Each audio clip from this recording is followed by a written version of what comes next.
కేసుపై ముమ్మరంగా దర్యాప్తు చేస్తున్నామని west zone DCP Vijay Kumar వెల్లడించారు. ఈ కేసులో ప్రమేయం ఉన్న రాజకీయ నేతలను కూడా విచారిస్తామని స్పష్టం చేశారు. కేసులో రాజకీయ నేతల ప్రమేయంపై సాక్ష్యాలు సేకరిస్తున్నామన్నారు. సాక్ష్యాల సేకరణ పూర్తయ్యాక సంబంధం ఉన్న ప్రజా ప్రతినిధులను పిలిచి విచారణ చేస్తామన్నారు. ఎంతటి వారినైనా వదిలే ప్రసక్తే లేదని తేల్చి చెప్పారు.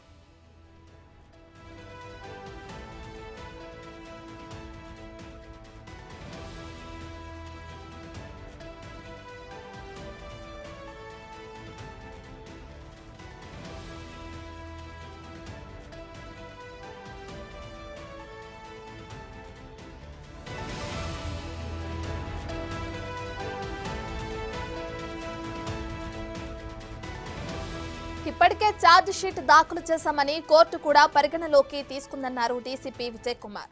కేసులోని కీలక నిందితులిద్దరూ విదేశాల్లో ఉన్నారని, వాళ్లను ఇండియాకు తీసుకొచ్చేందుకు ప్రయత్నాలు జరుగుతున్నాయని డీసీపీ చెప్పారు.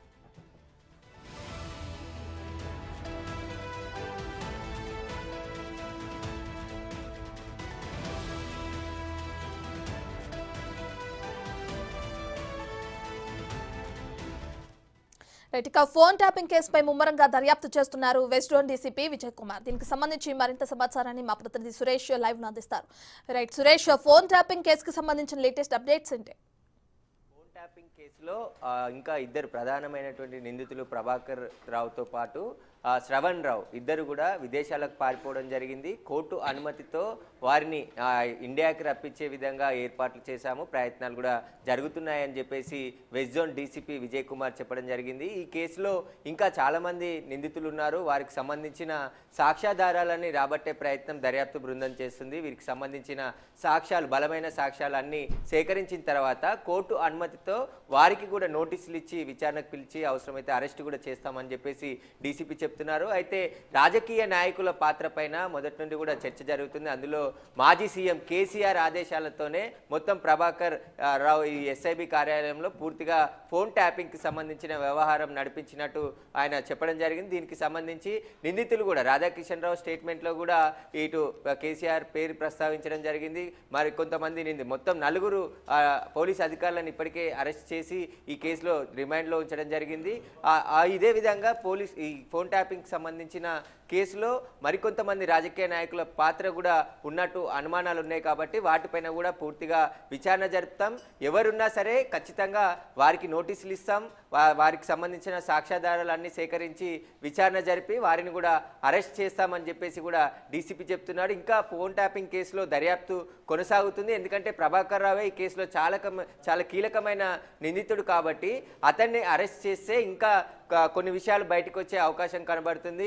ఆ మాజీ సీఎం కేసీఆర్ ఆదేశాలతోనే ఈ ఫోన్ ట్యాపింగ్ వ్యవహారం అంతా కూడా నడిపామని చెప్పేసి నేరుగా స్టేట్మెంట్ ఇచ్చారు. కాబట్టి మాజీ సీఎం కేసీఆర్కి నోటీసులు ఇచ్చే అవకాశం కనబడుతుంది. ఎందుకంటే ఆ కోర్టు అనుమతితో బలమైన సాక్ష్యాధారాలు సేకరించిన తర్వాత రాజకీయ నాయకులను కూడా విచారిస్తాం, అరెస్ట్ చేస్తామని చెప్పేసి డీసీపీ విజయ్ కుమార్ చెప్పడం జరిగింది. వారికి సంబంధించిన సాక్ష్యాధారాలను దర్యాప్తు బృందం ఇన్వెస్టిగేషన్ చేస్తుంది, సంపాదించే ప్రయత్నం చేస్తుంది, ఇంకా కొనసాగుతుంది దర్యాప్తు అని చెప్పేసి చెప్పడం జరిగింది. అయితే విదేశాల్లో ఉన్న ప్రభాకర్ రావు, శ్రవణ్ రావును కూడా రప్పించేందుకు ఇప్పటికే ప్రాసెస్ ప్రారంభమైపోయింది. కోర్టు అనుమతి ద్వారా పూర్తి ఆధారాలు తీసుకొని వారిని కూడా వీలైనంత త్వరగా హైదరాబాద్కి రప్పించి వారిని విచారించి అరెస్ట్ చేస్తామని చెప్పేసి కూడా డీసీపీ చెప్తున్నారు. Right, thank you Suresh.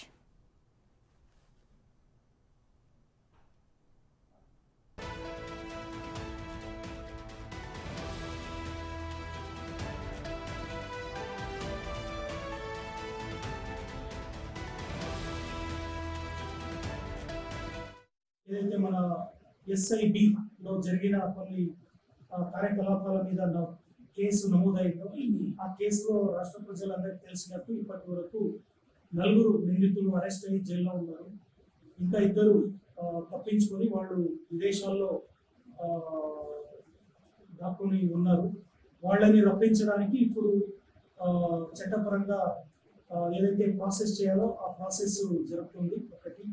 రెండోది, ఇప్పటి వరకు జరిగిన దర్యాప్తు ఆధారంగా సేకరించిన సాక్ష్యాధారాలతో ఛార్జ్ షీట్ నమోదు చేయడం జరిగింది.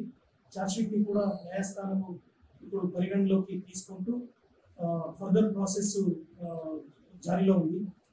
ఇప్పుడు గౌరవ న్యాయస్థానం పర్మిషన్ తీసుకొని ఇంకా కొత్త విషయాలపైన ఆ కేసుకు సంబంధించిన కొత్త